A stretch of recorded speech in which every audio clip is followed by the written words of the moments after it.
मार्च के बाद अप्रैल में पड़ रही रिकॉर्ड तोड़ गर्मी के बीच राजस्थान की राजनीति में जारी जबरदस्त बयानबाजी ने सियासी तपिश को बढ़ा दिया।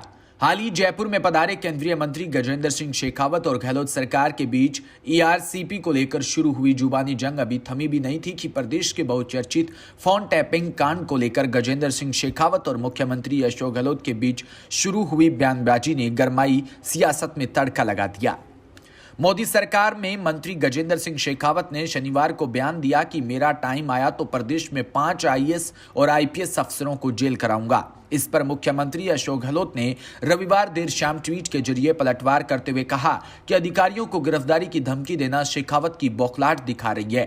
अपनी छवि चमकाने के लिए पहले उन्होंने राजनीति से संन्यास का दावा कर दिया, फिर झूठ पकड़े जाने के कारण डैमेज कंट्रोल के लिए इस तरह की बातें कर रहे हैं।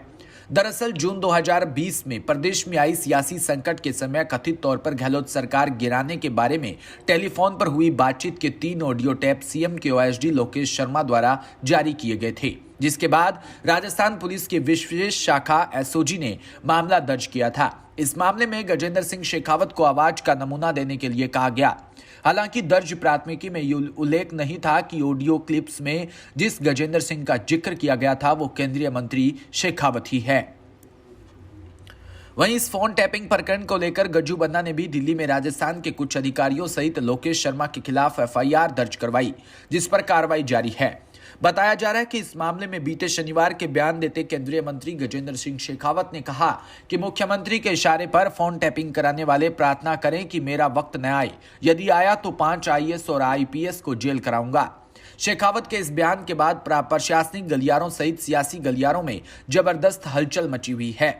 गजेंद्र सिंह शेखावत के इस बयान पर रविवार शाम पलटवार करते हुए मुख्यमंत्री अशोक गहलोत ने ट्वीट लिखा कि गजेंद्र सिंह शेखावत की ओर से राजस्थान के आईएएस और आईपीएस अधिकारियों को गिरफ्तारी की धमकी देना उनकी बौखलाहट दिखा रही है।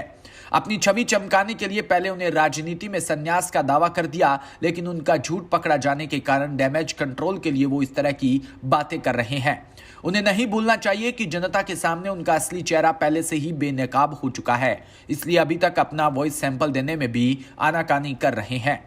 आपको याद दिला दें, हाल ही में राजस्थान में ईस्टर्न कैनाल परियोजना को राष्ट्रीय परियोजना का दर्जा देने को लेकर केंद्रीय जल शक्ति मंत्री सिंह शेखावत और गहलोत सरकार में जलदाय मंत्री महेश जोशी आमने सामने आ गए थे। अगर राजस्थान ईस्टर्न कैनाल प्रोजेक्ट को राष्ट्रीय परियोजना घोषित किया जाना अति आवश्यक है। देश के प्रधानमंत्री माननीय श्री नरेंद्र मोदी जी ने भी राजस्थान में 2 बार अपने दौरों के समय इस परियोजना को राष्ट्रीय परियोजना घोषित किए जाने का वादा भी किया था। एक बार रिकॉर्ड को आप और चीफ मिनिस्टर दोनों दुरुस्त कर दो और एक बार नहीं हो तो वीडियो दोनों का मैं भेज देता हूँ। Not a single word was uttered. जिस मीटिंग को आप मेंशन करते हो, अजमेर की मीटिंग को और जयपुर की मीटिंग को, अजमेर की मीटिंग में एक शब्द भी नहीं लिखा गया था और एक शब्द भी नहीं कहा गया था। जयपुर की मीटिंग में उन्होंने कहा था एक प्रस्ताव प्राप्त हुआ है, बस इतना विषय है। हम बोले हैं पॉलिटिकल कुछ भी बात करें, पर कम से कम क्या बोले इसको जो है एक बार पीछे देख करके सुनिश्चित करके बोलना चाहिए। मैं चाहेंगे तो मैं दोनों रिकॉर्ड आपको उपलब्ध करा दूंगा और उसको रिकॉर्ड पे मैं आज यहाँ इतने लोगों के सामने दावे से कहता हूँ, यदि अजमेर की मीटिंग में एक भी शब्द बोला तो या तो मैं राजनीति छोड़ दूंगा या आप और आपके चीफ मिनिस्टर छोड़ दूंगा। मुझे पता है कि राजस्थान में पूर्वी राजस्थान नहर परियोजना की मांग काफी समय से उठ रही थी और जब मैं जुलाई में जयपुर आया था तब भी मैंने इसका जिक्र किया था। साथियों, भारत सरकार द्वारा बहुत गंभीरता के साथ इस योजना का तकनीकी अध्ययन कराया जा रहा है। इस प्रोजेक्ट से जुड़े सारे पहलुओं का लेखा जोखा करने के बाद पूरी संवेदनशीलता के साथ हम इस पर फैसला लेंगे और चंबल बेसिन की नदियों पर आधारित इस परियोजना से राजस्थान की 2 लाख हेक्टेयर से ज्यादा जमीन को सिंचाई की सुविधा मिलेगी। इतना ही नहीं, इस परियोजना से अजमेर, जयपुर, दौसा, करौली, सवाई माधोपुर, झालावाड़, बांरा, कोटा, बूंदी, टोंक, अलवर, भरतपुर और धौलपुर यानी 13 जिलों में रहने वाली राजस्थान की 40% जनता को पीने का मीठा पानी भी मिलेगा।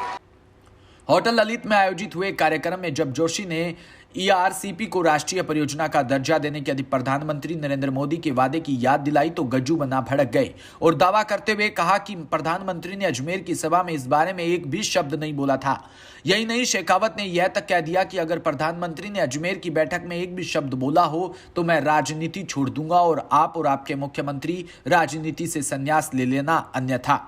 शेखावत के इस बयान के बाद राजस्थान कांग्रेस ने पीएम मोदी के उस समय के दोनों बयानों को जारी करते हुए कहा कि प्रधानमंत्री नरेंद्र मोदी ने एक बार नहीं बल्कि 2 बार राजस्थान ईस्टर्न कैनाल परियोजना को राष्ट्रीय परियोजना का दर्जा देने के लेकर मजबूती से बात रखी थी। Bureau report, DPK news.